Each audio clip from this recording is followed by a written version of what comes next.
Karl Jung का जन्म 26 जुलाई 1875 को स्विट्जरलैंड के केजविल नाम के एक छोटे से गांव में हुआ।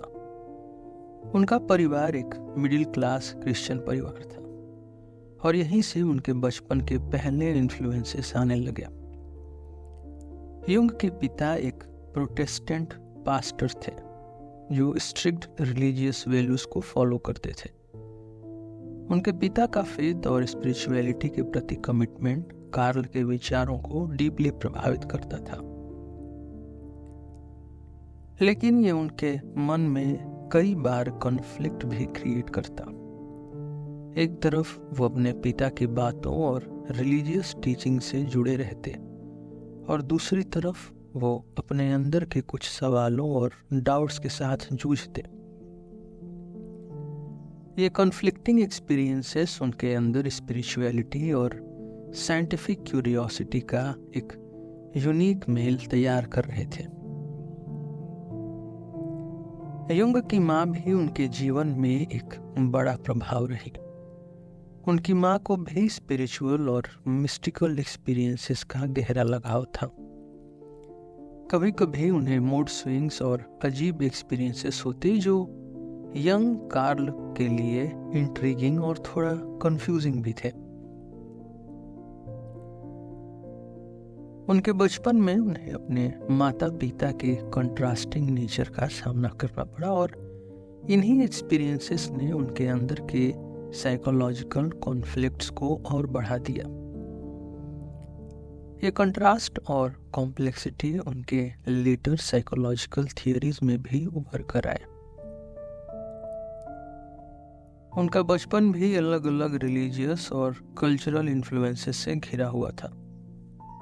स्विट्जरलैंड के क्रिश्चियन एटमॉस्फेयर और उनके परिवार में स्पिरिचुअलिटी के डिस्कशंस कार्ल के साइकी पर गहरा असर डाल रहे थे।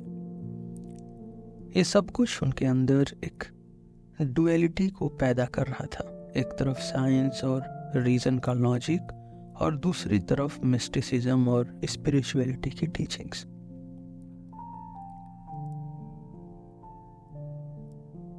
यंग ने अपने बचपन में कुछ अजीब एक्सपीरियंसेस किए जो उनके अनकॉन्शियस माइंड के प्रभाव को दर्शाते थे।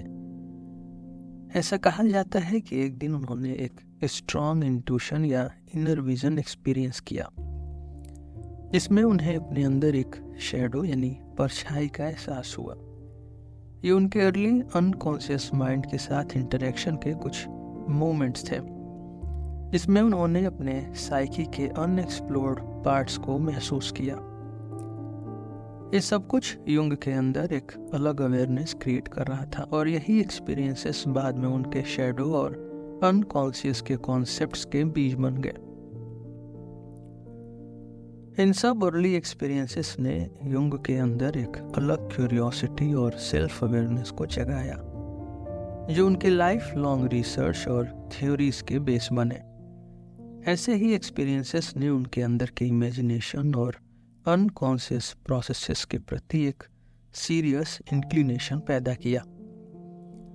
अपने इमेजिनेटिव और आइसोलेटेड बचपन में युंग ने अनकॉन्शियस माइंड के साथ एक गहरा संबंध बनाया जो उनके लेटर थ्योरीज जैसे कि शैडो, कलेक्टिव अनकॉन्शियस और आर्केटाइप्स के फाउंडेशन बन गए। कार्ल युंग का शुरुआती रुझान नेचुरल साइंसेस और मेडिसिन की तरफ तब बढ़ा जब उन्होंने अपने आसपास की दुनिया को समझने और एनालाइज करने की इच्छा महसूस की। यंग कार्ल को बचपन से ही साइंटिफिक और लॉजिकल चीज़ों में इंटरेस्ट था।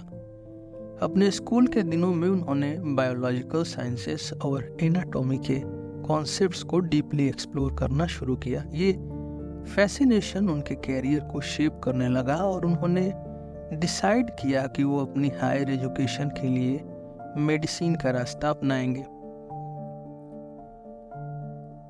युंग ने अपना formal medical training university of Bessel में शुरू किया।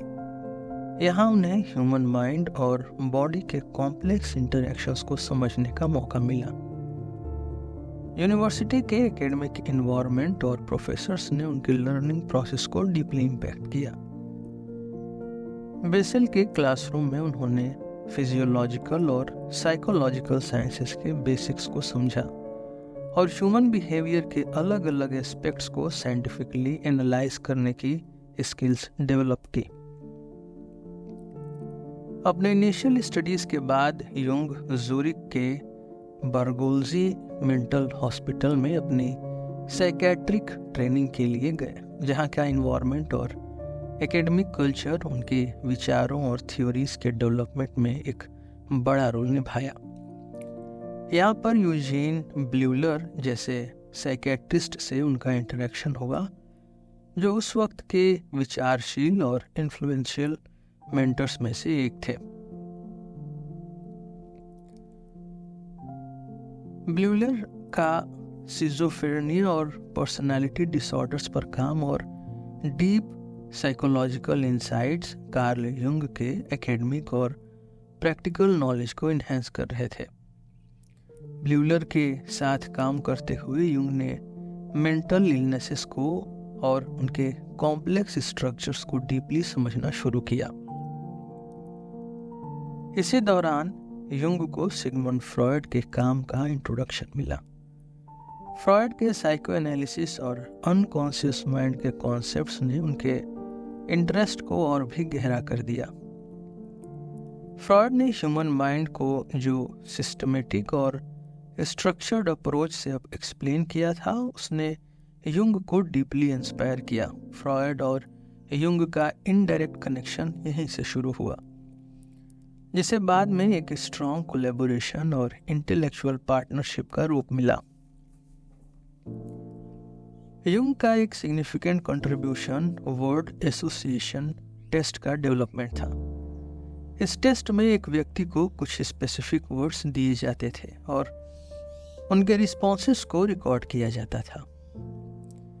युंग के एनालिसिस के हिसाब से किसी व्यक्ति के रैपिड या डिलेड रिस्पॉन्सेस उसके अनकॉन्शियस कॉन्फ्लिक्ट्स और सप्रेस्ड थॉट्स को रिवील करते हैं।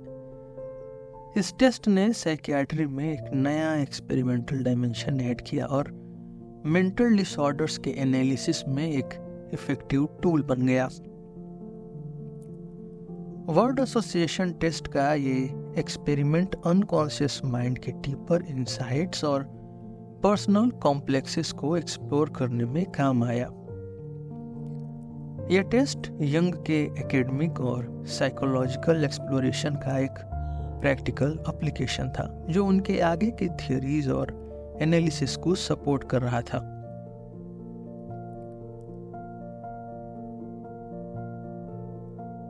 इन अर्ली एजुकेशनल और एकेडमिक एक्सपीरियंसेस ने युंग के साइंटिफिक और साइकोलॉजिकल पर्सपेक्टिव्स को शेप किया।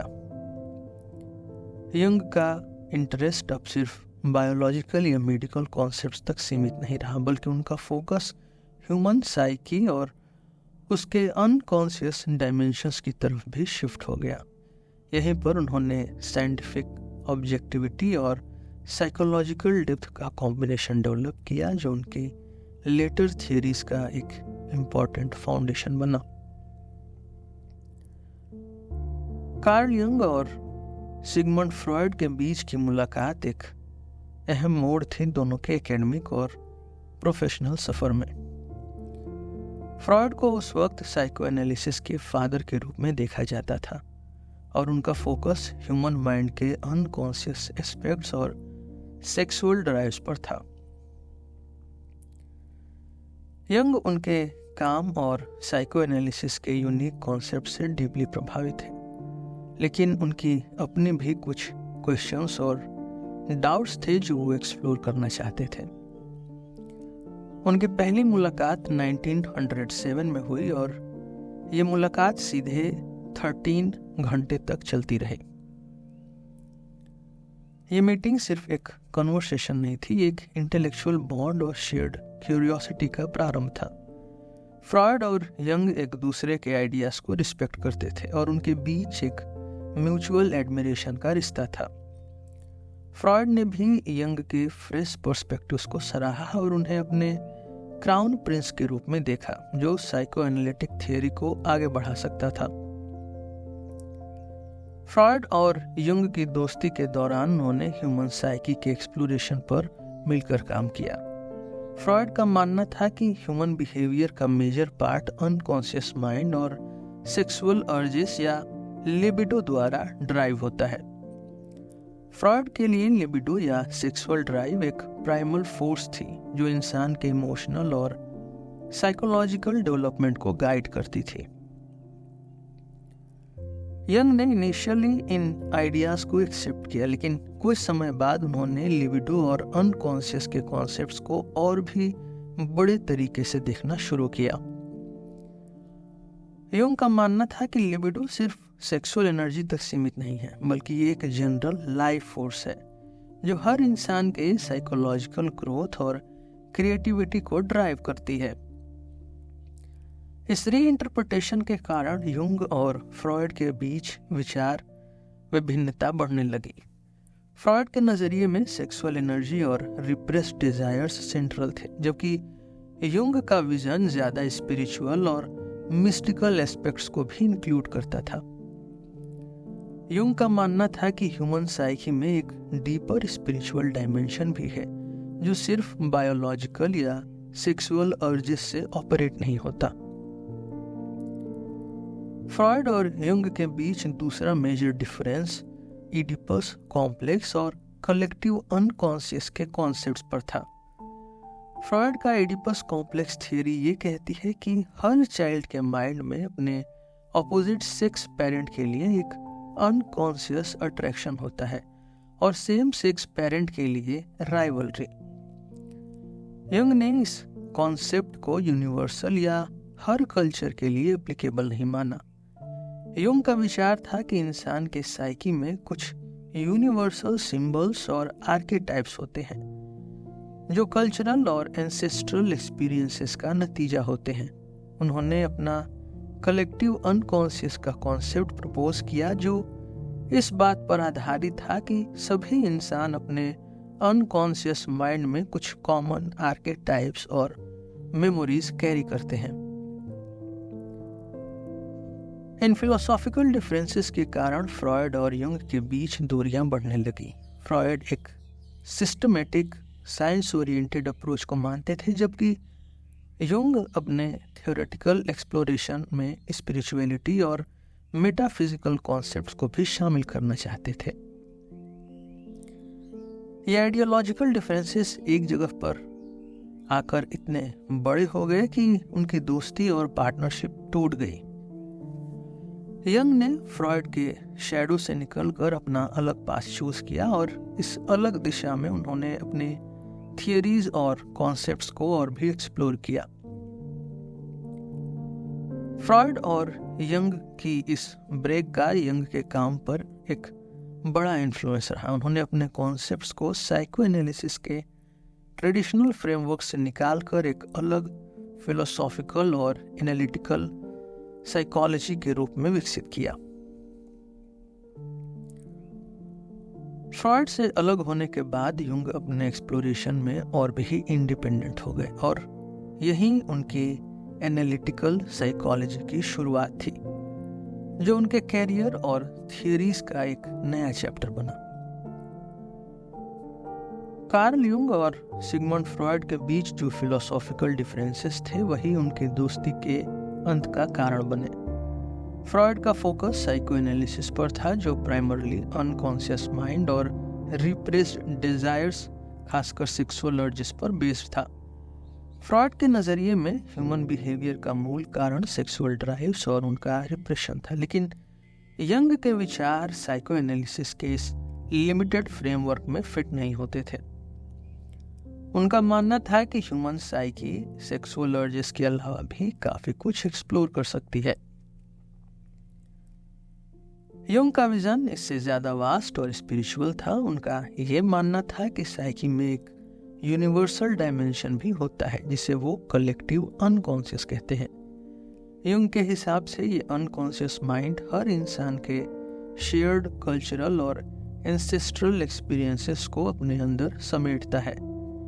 ये बात फ्रॉयड के अप्रोच से बिल्कुल अलग थी, क्योंकि फ्रॉयड के नज़रिए में ऐसा कोई यूनिवर्सल एलिमेंट नहीं था जो सबके अनकॉन्शियस को एक साथ बांधता हो। फ्रॉइड से अलग होने के बाद यूंग ने अपना अलग रास्ता चुना और अपने थियरीज को साइको एनालिसिस के ट्रेडिशनल बाउंड्रीज से बाहर ले गए। उन्होंने एनालिटिकल साइकोलॉजी का नया फ्रेमवर्क एस्टेब्लिश किया जो साइको एनालिसिस के एक ब्रॉडर और कंप्लीट वर्जन की तरह था।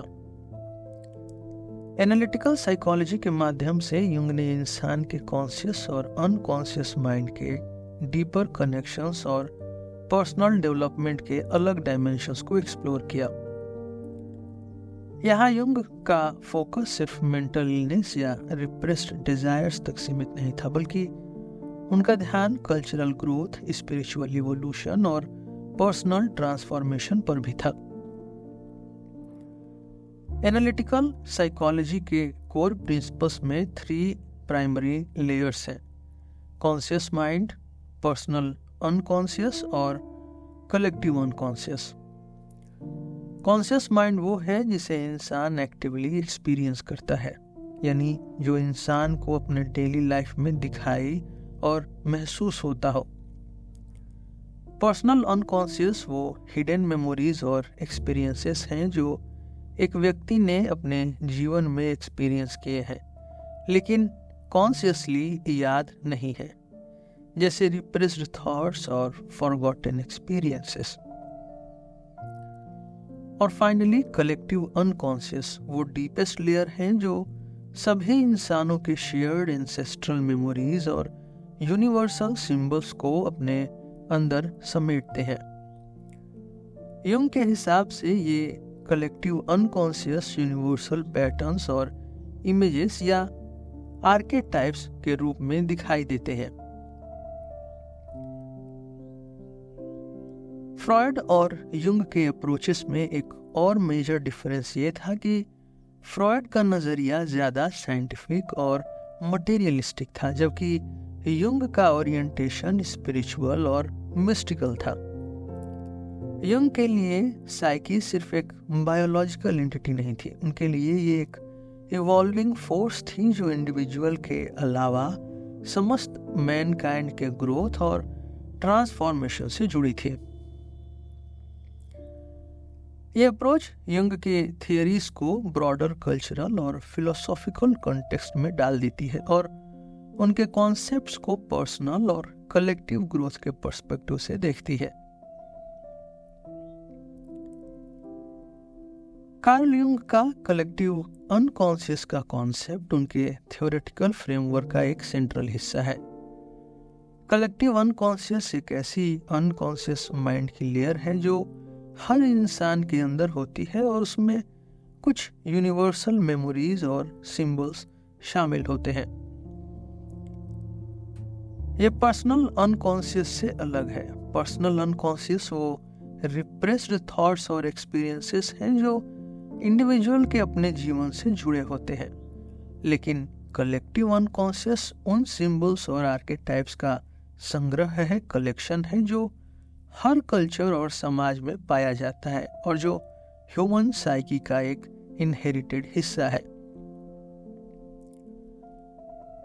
यंग के हिसाब से कलेक्टिव अनकॉन्शियस के अंदर कुछ यूनिवर्सल सिंबल्स और पैटर्न्स होते हैं जिसे आर्केटाइप्स कहा जाता है।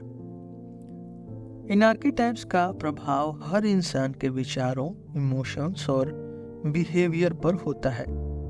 युंग ने कुछ कॉमन आर्केटाइप्स को आइडेंटिफाई किया जिसमें हीरो, शैडो, एनिमा या एनिमस और सेल्फ शामिल हैं। हीरो एक ऐसा आर्केटाइप है जो करेज और स्ट्रगल को रिप्रेजेंट करता है।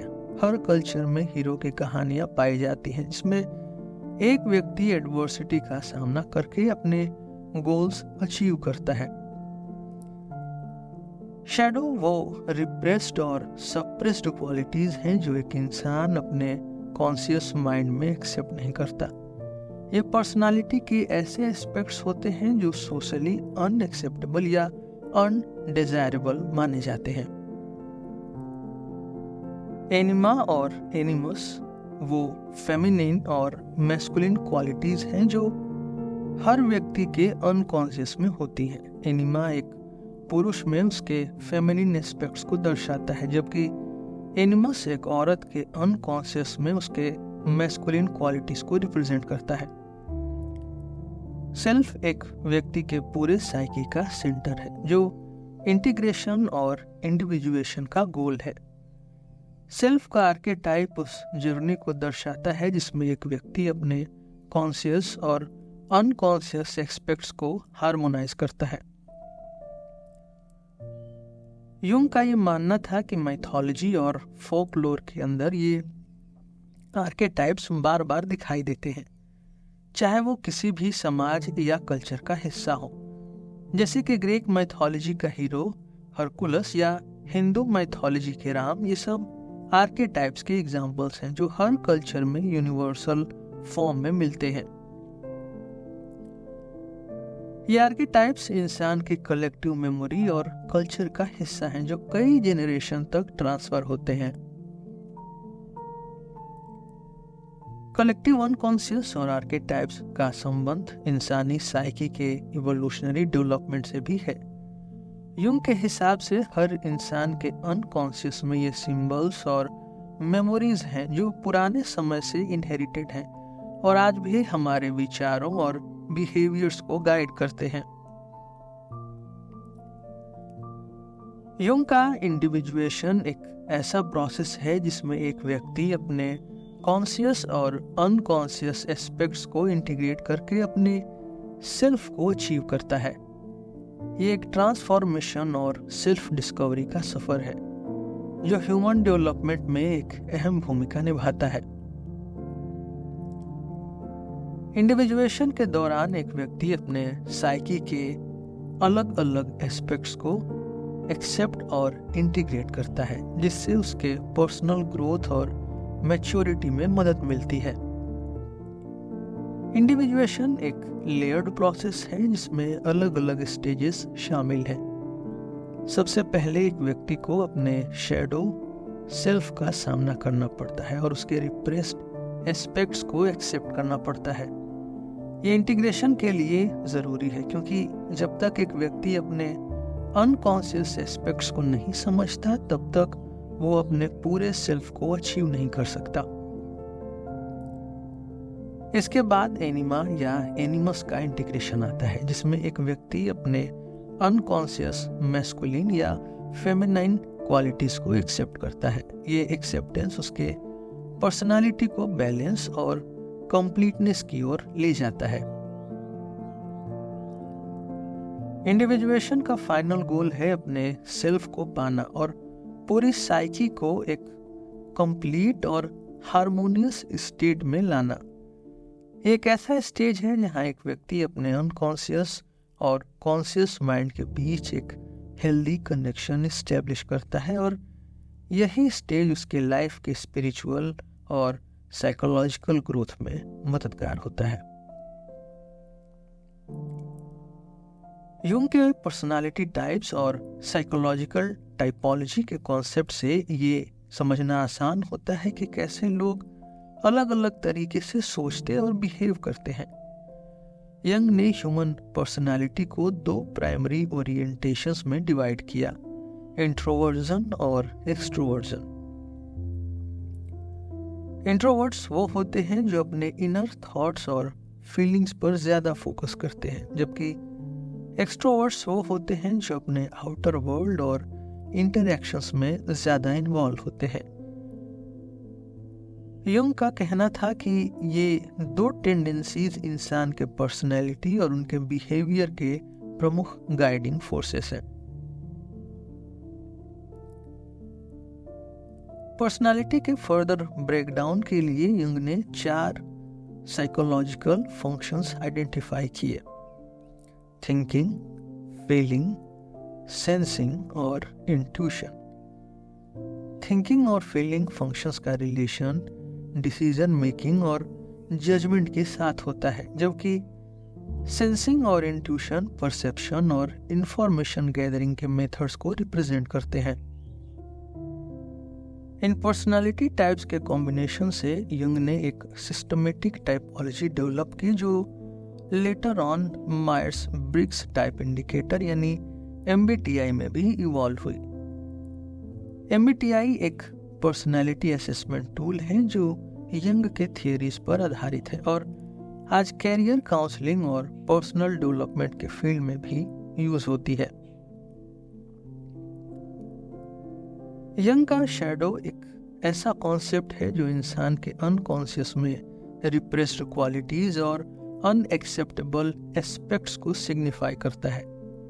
शैडो सेल्फ वो हिस्सा है जिसे एक व्यक्ति कॉन्शियसली इग्नोर या सप्रेस करता है, लेकिन ये अनकॉन्शियस में रहता है और उसके बिहेवियर को प्रभावित करता है। यंग के हिसाब से शैडो का इंटीग्रेशन सेल्फ अवेयरनेस और साइकोलॉजिकल हेल्थ के लिए बहुत जरूरी है। शैडो वर्क एक ऐसा प्रोसेस है जिसमें एक व्यक्ति अपने रिप्रेस्ड थॉट्स और फीलिंग्स को एक्सेप्ट करने का प्रयास करता है।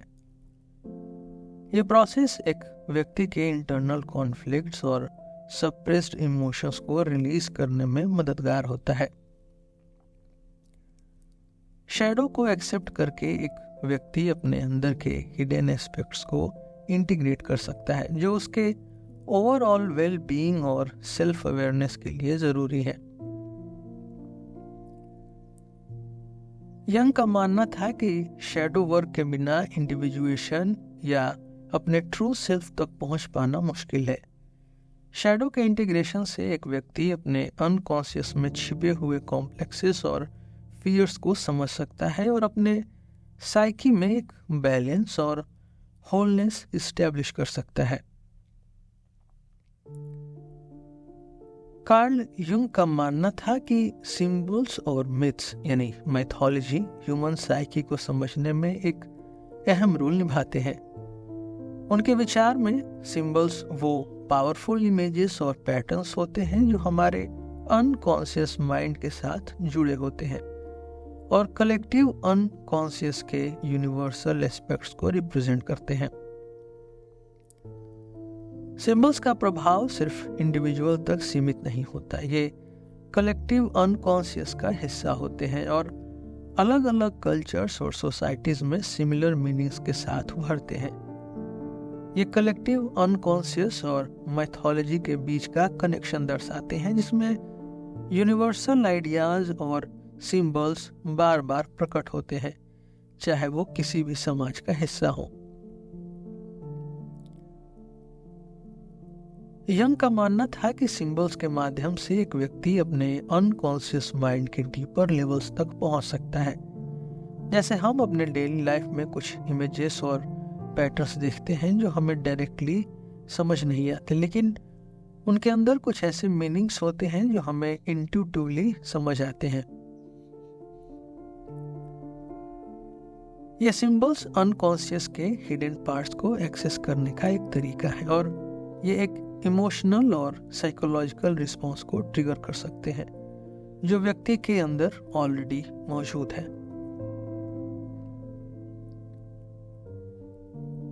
युंग के काम में मंडला एक सिग्निफिकेंट सिंबल था जो होलनेस और सेल्फ इंटीग्रेशन का रिप्रेजेंटेशन है। मंडला को उन्होंने सेल्फ डिस्कवरी और इंडिविजुएशन प्रोसेस का एक स्पिरिचुअल और साइकोलॉजिकल मैप माना। मंडला सर्कुलर पैटर्न में होता है जो सेंटर और बाउंड्रीज के बीच एक बैलेंस दर्शाता है और ये एक व्यक्ति के साइकी के हार्मोनाइजेशन और होलनेस का सिंबल है। मंडला का इस्तेमाल अलग अलग रिलीजियस और स्पिरिचुअल प्रैक्टिसेस में होता है और यंग का मानना था कि ये एक अनकॉन्शियस माइंड के सेंटर और स्टेबिलिटी को दिखाता है। रिलीजियस सिंबल्स भी यंग के काम का एक अहम हिस्सा थे। अलग अलग धर्मों में जो कॉमन सिंबल्स और आइकन्स होते हैं वो कुछ यूनिवर्सल ट्रूथ्स और आर्केटाइप्स को रिप्रेजेंट करते हैं। जैसे क्रॉस क्रिश्चियनिटी में सैक्रिफाइस और ट्रांसफॉर्मेशन का सिंबल है और ओम हिंदुइज्म में यूनिवर्सल साउंड और कॉन्शियसनेस को दिखाता है। ये सिंबल्स ह्यूमन साइकी के यूनिवर्सल एलिमेंट्स का ही एक रूप है और अलग अलग कल्चर्स में इनका इंटरप्रिटेशन सिमिलर होता है। यंग ने पर्सनल और कल्चरल सिंबल्स के बीच एक अलग तरीका भी समझाया। पर्सनल सिंबल्स वो होते हैं जो एक व्यक्ति के इंडिविजुअल अनकॉन्शियस माइंड से निकलते हैं और स्पेसिफिक मीनिंग्स कैरी करते हैं जो उस व्यक्ति के यूनिक एक्सपीरियंसेस पर आधारित होते हैं। कल्चरल सिंबल्स दूसरी तरफ वो यूनिवर्सल सिंबल्स हैं जो एक कलेक्टिव अनकॉन्शियस का हिस्सा होते हैं और अलग अलग कल्चर्स में सिमिलर मीनिंग्स के साथ मिलते हैं। ये कल्चरल सिंबल्स ह्यूमन साइकी के शेयर्ड एस्पेक्ट्स को रिप्रेजेंट करते हैं और ये यूनिवर्सल मीनिंग्स कैरी करते हैं जो कल्चर्स और सोसाइटीज में इनहेरिटेड होती है। इस प्रक्रिया के माध्यम से यंग ने ये दिखाया कि सिंबल्स और मिथ्स सिर्फ कहानियां नहीं है, ये ह्यूमन साइकी के यूनिवर्सल और इवोल्यूशनरी एस्पेक्ट्स को रिप्रेजेंट करते हैं जो हमारे अनकॉन्शियस माइंड के डिफरेंट लेयर्स को एक्सेस करने में मदद करते हैं। सिंबल्स के माध्यम से हम अपने अनकॉन्शियस के अननोन रीजन्स तक पहुंच सकते हैं और अपने साइकी के डीपर मीनिंग्स और ट्रूथ्स को समझ सकते हैं। कार्ल यंग का ड्रीम इंटरप्रिटेशन यानी सपनों का विश्लेषण उनके थ्योरेटिकल फ्रेमवर्क का एक अहम हिस्सा था, लेकिन यह फ्रॉयड के अप्रोच से अलग था। फ्रॉयड के लिए ड्रीम्स ज्यादातर रिप्रेस्ड डिजायर्स और सप्रेस्ड थॉट्स का प्रोजेक्शन होते थे, खासकर सेक्सुअल डिजायर्स के। उनका मानना था कि ड्रीम्स अनकॉन्शियस माइंड के विश फुलफिलमेंट का मीडियम होते हैं। यंग इससे अलग ड्रीम्स को एक और कॉम्प्रिहेंसिव और मीनिंगफुल रूप में देखते थे। यंग के हिसाब से ड्रीम्स सिर्फ सप्रेस्ड डिजायर्स का प्रोजेक्शन नहीं है, बल्कि ये अनकॉन्शियस माइंड के डीपर ट्रूथ्स और इनसाइट्स को प्रकट करते हैं। यंग के लिए ड्रीम्स एक व्यक्ति के अनकॉन्शियस और उसके आर्केटाइप का रिफ्लेक्शन है। उनके विचार में ड्रीम्स इंडिविजुअल साइकी के मैसेजेस होते हैं जो सिंबॉलिक लैंग्वेज में एक्सप्रेस होते हैं, यानी हर ड्रीम में कुछ सिंबल्स होते हैं जो अनकॉन्शियस माइंड के हिडन थॉट्स और इमोशंस को रिवील करते हैं। ये सिंबल्स यूनिवर्सल हो सकते हैं, यानी कलेक्टिव अनकॉन्शियस के आर्केटाइप, या इंडिविजुअल के यूनिक एक्सपीरियंसेस पर आधारित हो सकते हैं। ड्रीम्स में रिकरिंग मोटिव्स यानी बार बार दिखने वाले पैटर्न्स और इमेजेस भी यंग के अप्रोच का एक पार्ट है। जैसे अगर किसी व्यक्ति के ड्रीम्स में रिपीटेडली एक शैडो फिगर दिखाई दे रही है तो ये उसके अनकॉन्शियस में छिपे शैडो सेल्फ या रिप्रेस्ड एस्पेक्ट्स को सिग्निफाई कर सकता है। इस प्रक्रिया में यंग सिंबल्स और पैटर्न्स का एनालिसिस करके अनकॉन्शियस के हिडन एलिमेंट्स को समझने की कोशिश करते हैं। ड्रीम एनालिसिस के माध्यम से एक व्यक्ति अपने अंदर के अनरिजॉल्व्ड कॉन्फ्लिक्ट्स, फियर्स और डिजायर्स को समझ सकता है। यंग के एनालिसिस में कुछ थेराप्यूटिक केस स्टडीज भी हैं जो उनके ड्रीम इंटरप्रिटेशन के अप्रोच को और क्लैरिटी देती है। जैसे एक व्यक्ति जो बार बार अपने ड्रीम्स में एक मंदिर या कोई सेक्रेड प्लेस में जाता है, ये ड्रीम सेल्फ डिस्कवरी और स्पिरिचुअल कनेक्शन का सिंबल हो सकती है। यंग के अप्रोच में थेरेपिस्ट ड्रीम्स में आए हुए सिंबल्स और उनके कॉन्टेक्स्ट को ध्यान से एनालाइज करते हैं और उनका डीपर मीनिंग एक्सप्लोर करते हैं। ये प्रोसेस क्लाइंट को अपने साइकी के छिपे हुए एस्पेक्ट से कनेक्ट करने में मदद करता है। ड्रीम एनालिसिस यंग की एनालिटिकल साइकोलॉजी में एक इंटीग्रल एस्पेक्ट है। यंग का मानना था कि सपने अनकॉन्शियस माइंड का नेचुरल एक्सप्रेशन होते हैं और ये अपने आप को हील करने का एक तरीका भी हो सकते हैं। थेरेपी के दौरान ड्रीम इंटरप्रिटेशन से क्लाइंट अपने अंदर के डीपर ट्रूथ्स और अनरिजॉल्व्ड इश्यूज को समझ सकता है, जो उसके पर्सनल ग्रोथ और इंडिविजुएशन प्रोसेस में एक बड़ा रोल प्ले करते हैं। ड्रीम एनालिसिस यंग के थेराप्यूटिक अप्रोच का एक जरूरी हिस्सा था, जो एक व्यक्ति के साइकी के वेरियस लेयर्स को समझने और इंटीग्रेट करने में मदद करता था। सपनों के माध्यम से अनकॉन्शियस और कॉन्शियस माइंड के बीच एक ब्रिज बन सकती है, जो सेल्फ अवेयरनेस और हीलिंग के प्रोसेस को एक्सिलरेट करती है।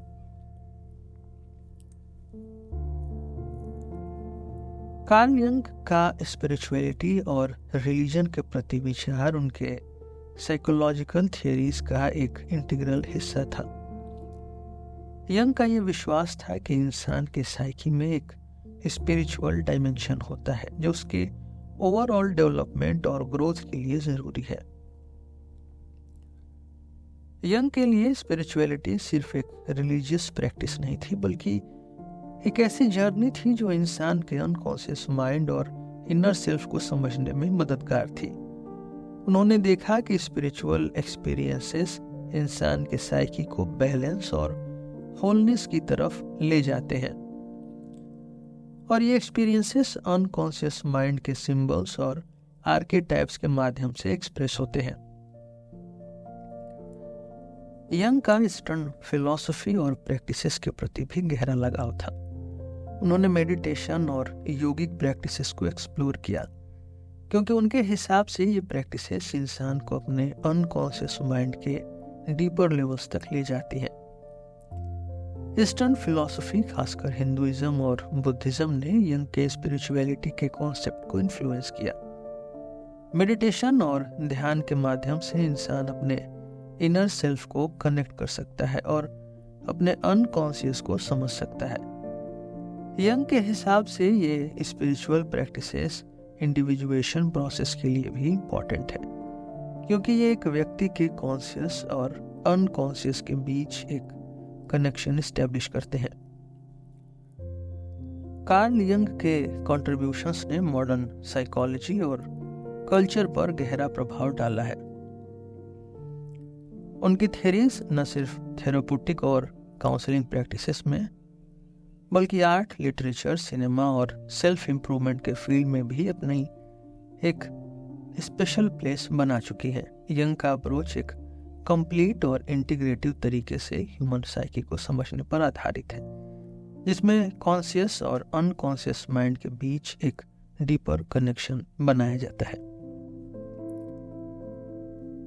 नीचे और यंग के बीच का कनेक्शन उनके शेयर्ड इंटरेस्ट में नजर आता है, जो ह्यूमन इंडिविजुअलिटी और इनर ट्रांसफॉर्मेशन पर था। नीचे का ओबरमेंश यानी सुपरमैन का कॉन्सेप्ट एक इंडिविजुअल की इनर पोटेंशियल और सेल्फ ओवरकमिंग पर आधारित थी। यंग का इंडिविजुएशन का कॉन्सेप्ट भी यही दिखाता है कि एक व्यक्ति अपने अनकॉन्शियस और कॉन्शियस एस्पेक्ट्स को इंटीग्रेट करके अपने ट्रू सेल्फ को अचीव कर सकता है। दोनों का ये विचार था कि एक इंसान के अंदर पर्सनल ग्रोथ और ट्रांसफॉर्मेशन के लिए एक नेचुरल ड्राइव होती है। लेकिन नीचे का फोकस एग्जिस्टेंशियल क्वेश्चंस पर था, जिसमें गॉड इज डेड जैसा कॉन्सेप्ट एग्जिस्टेंशियल फ्रीडम और रिस्पॉन्सिबिलिटी को हाईलाइट करता है। नीचे ने स्पिरिचुअलिटी को इंडिविजुअल के मोरल और एग्जिस्टेंशियल चॉइसेस के संदर्भ में देखा, जबकि यंग का अप्रोच डीपर स्पिरिचुअल और मिस्टिकल डायमेंशंस को भी इंक्लूड करता है। यंग के लिए स्पिरिचुअलिटी और सिंबल्स इंसानी साइकी का एक इंटीग्रल हिस्सा थे, और उनका ये मानना था कि सिंबल्स और आर्केटाइप्स इंसान के साइकी के इवोल्यूशन और हीलिंग में मददगार होते हैं। फ्रॉयड और यंग के बीच सिमिलैरिटीज और डिफरेंसेस काफी बड़े हैं। फ्रॉयड का साइकोलॉजिकल मॉडल ज्यादा एम्पिरिकल और बायोलॉजिकल बेस पर था, इसमें सेक्सुअल एनर्जी या लिबिडो को इंसानी बिहेवियर और डेवलपमेंट का प्राइमरी ड्राइव माना गया। फ्रॉयड का ये मानना था कि human psyche mainly repressed desires और ड्राइव्स के आसपास ही ऑपरेट करती है और उनके थियरीज अनकॉन्शियस माइंड के रिप्रेस्ड एस्पेक्ट्स और कॉम्प्लेक्सेस पर ज्यादा फोकस करते हैं। यंग का अप्रोच इससे अलग था। उन्होंने अनकॉन्शियस माइंड को सिर्फ रिप्रेस्ड डिजायर्स का रिजर्वायर नहीं माना, बल्कि उसमें कलेक्टिव अनकॉन्शियस और आर्केटाइप्स जैसे डीपर लेयर्स ऐड किए जो यूनिवर्सल एक्सपीरियंसेस और कल्चरल सिंबल्स को रिप्रेजेंट करते हैं। यंग ने सेक्सुअलिटी को साइकी के एक इम्पॉर्टेंट हिस्सा तो माना, लेकिन उनका विचार था कि लिबिडो सिर्फ सेक्सुअल ड्राइव नहीं बल्कि एक बड़ी लाइफ फोर्स है जो इंसान की क्रिएटिविटी और स्पिरिचुअल ग्रोथ को भी इन्फ्लुएंस करती है। यंग के लिए साइकी के हीलिंग और ग्रोथ के लिए सेल्फ डिस्कवरी और होलनेस का कॉन्सेप्ट भी उतना ही जरूरी था जो उनके इंडिविजुएशन के कॉन्सेप्ट में दिखता है। विलियम जेम्स एक प्रैग्मेटिस्ट, फिलोसोफर और साइकोलॉजिस्ट थे। ये भी अनकॉन्शियस और साइकी के एक्सप्लोरेशन में इंटरेस्टेड थे। जेम्स ने साइकोलॉजी में एक एक्सपीरियंशियल और फंक्शनल अप्रोच डेवलप किया जिसमें उन्होंने ह्यूमन बिहेवियर और इमोशंस के प्रैक्टिकल इम्पैक्ट को हाईलाइट किया। जेम्स और यंग दोनों ने कॉन्शियसनेस और अनकॉन्शियस माइंड के अलग अलग लेयर्स पर काम किया, लेकिन जेम्स का फोकस कॉन्शियसनेस के प्रैक्टिकल आउटकम्स और इंडिविजुअल एक्सपीरियंसेस पर था, जबकि यंग का अप्रोच ज्यादा सिंबॉलिक और कलेक्टिव था। यंग का मॉडल सिर्फ साइकोलॉजिकल एक्सपीरियंसेस पर नहीं बल्कि यूनिवर्सल पैटर्न्स और सिंबल्स पर बेस्ड था। यंग ने साइकी को कलेक्टिव अनकॉन्शियस और आर्केटाइप्स के कॉन्टेक्स्ट में देखा जो सभी कल्चर्स में पाए जाते हैं। जेम्स ने भी रिलीजन और स्पिरिचुअलिटी के प्रैक्टिकल इम्पैक्ट को समझा, लेकिन उनका फोकस स्पिरिचुअल एक्सपीरियंसेस के सब्जेक्टिव मीनिंग और फंक्शनल आउटकम पर था, जबकि यंग का व्यू उन्हें यूनिवर्सल और सिंबॉलिक कनेक्शंस के रूप में दिखता था। एग्जिस्टेंशियलिज्म और यंगियन एनालिटिकल साइकोलॉजी के बीच में एक इंटर रिलेशन है, क्योंकि दोनों ही इंसान के लाइफ के मीनिंग और आइडेंटिटी के कॉन्सेप्ट्स पर फोकस करते हैं। एग्जिस्टेंशियलिज्म एक फिलोसॉफिकल मूवमेंट है जो इंडिविजुअल फ्रीडम, चॉइसेस और रिस्पॉन्सिबिलिटी पर आधारित है। नीचे और जॉन पॉल सार्त्र जैसे एग्जिस्टेंशियलिस्ट के विचार से इंस्पायर होकर एग्जिस्टेंशियल साइकोलॉजी का जन्म हुआ, जो इंसान के एग्जिस्टेंशियल एंजाइटीज और लाइफ के पर्पस को समझने की कोशिश करता है। यंग के इंडिविजुएशन कॉन्सेप्ट भी एग्जिस्टेंशियल क्वेश्चंस को एड्रेस करते हैं, लेकिन यंग का विचार था कि इंसान के साइकी में एक नेचुरल ड्राइव होती है जो उसके अनकॉन्शियस और कॉन्शियस माइंड को हार्मोनाइज करती है। एग्जिस्टेंशियलिज्म और एनालिटिकल साइकोलॉजी दोनों का ही फोकस इंसान के पर्सनल जर्नी और ग्रोथ पर है, लेकिन यंग के अप्रोच में स्पिरिचुअलिटी और सिंबल्स का इंटीग्रेशन ज्यादा इंपॉर्टेंट है। इस तरह यंग का काम नीचे और फ्रॉयड से अलग एक यूनिक साइकोलॉजिकल मॉडल इस्टेब्लिश करता है जिसमें इंडिविजुअल साइकी के एक्सप्लोरेशन के साथ साथ एक कलेक्टिव और स्पिरिचुअल डायमेंशन भी शामिल होता है। यंग के आइडियाज ने मॉडर्न साइकोलॉजी और कल्चर में स्पिरिचुअलिटी और पर्सनल ट्रांसफॉर्मेशन के कॉन्सेप्ट्स को इंटीग्रेट करते हुए एक नए मॉडल को एस्टेब्लिश किया जो ह्यूमन साइकी को होलिस्टिक और मल्टी डायमेंशनल पर्सपेक्टिव से दिखता है। कार्ल यंग के काम को लेकर कई क्रिटिसिजम्स और लिमिटेशंस हाईलाइट किए गए हैं। एक बड़ा क्रिटिसिज्म उनकी थ्योरीज की साइंटिफिक वैलिडेशन और एम्पिरिकल एविडेंस की कमी से रिलेटेड है। यंग के काम में कई ऐसे कॉन्सेप्ट्स हैं जो अब्स्ट्रैक्ट हैं और जिनके लिए कोई डायरेक्ट साइंटिफिक मेजरमेंट या एक्सपेरिमेंटल मेथड नहीं है। यंग के आइडियाज जैसे कलेक्टिव अनकॉन्शियस और आर्केटाइप्स का एग्जिस्टेंस ऑब्जर्व करना या उनका एग्जैक्ट साइंटिफिक प्रूफ देना मुश्किल है। ये थियरीज फिलोसॉफिकल और मेटाफोरिकल डायमेंशंस में रूटेड हैं जो एक्सपेरिमेंटल साइकोलॉजी के साइंटिफिक फ्रेमवर्क में इजीली फिट नहीं होती। फ्रॉइडियन साइको एनालिस्ट और बिहेवियरिस्ट ने भी यंग के आइडियाज के लिमिटेशंस को पॉइंट आउट किया है। फ्रॉइडियन साइको एनालिस्ट का मानना था कि यंग का अप्रोच ह्यूमन साइकी के बायोलॉजिकल और इवोल्यूशनरी फैक्टर्स को इग्नोर करता है। फ्रॉइड का फोकस प्राइमरली सेक्सुअलिटी और रिप्रेस्ड डिजायर्स पर था, जबकि यंग का ओरिएंटेशन स्पिरिचुअल और सिंबॉलिक डोमेन्स की तरफ था। फ्रॉइडियन स्कूल का ये विचार था कि यंग के आइडियाज कॉम्प्लेक्स और अनग्राउंडेड हैं और साइको एनालिसिस के ट्रेडिशनल प्रिंसिपल्स के साथ अलाइन नहीं है। बिहेवियरिस्ट जो ह्यूमन बिहेवियर को सिर्फ ऑब्जर्वेबल और मेजरेबल टर्म्स में समझते हैं, यंग के सिंबॉलिक और अनकॉन्शियस एस्पेक्ट्स को एम्पिरिकल रिसर्च के हिसाब से इररिलेवेंट मानते हैं। बिहेवियरिस्ट का ये विचार है कि यंग के थियरीज में साइंटिफिक ऑब्जेक्टिविटी और टेस्टेबिलिटी की कमी है। यंग का एम्फेसिस अनकॉन्शियस और आर्कीटाइपल सिंबॉलिज्म पर है जो डायरेक्टली ऑब्जर्वेबल और टेस्टेबल नहीं है, और यही उनकी थियरीज के लिमिटेशंस के रूप में देखा गया है। इन सब क्रिटिसिज्म्स के बावजूद यंग की थियरीज का डीप साइकोलॉजिकल और कल्चरल इम्पैक्ट रहा है। ये थियरीज एक्सपेरिमेंटल वैलिडेशन के बिना भी साइकोलॉजी के अलग अलग एरियाज में वैल्यूएबल इंसाइट्स और यूनिक पर्सपेक्टिव्स देती है। उनके आइडियाज आज भी रेलेवेंट हैं और सेल्फ डिस्कवरी, स्पिरिचुअलिटी और ह्यूमन साइकी के एक्सप्लोरेशन में एक बड़ा रोल प्ले करते हैं।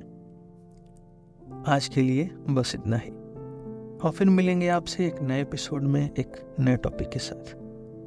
मेरा नाम है रोहित और आप सुन रहे थे सिलेबस विद रोहित। धन्यवाद।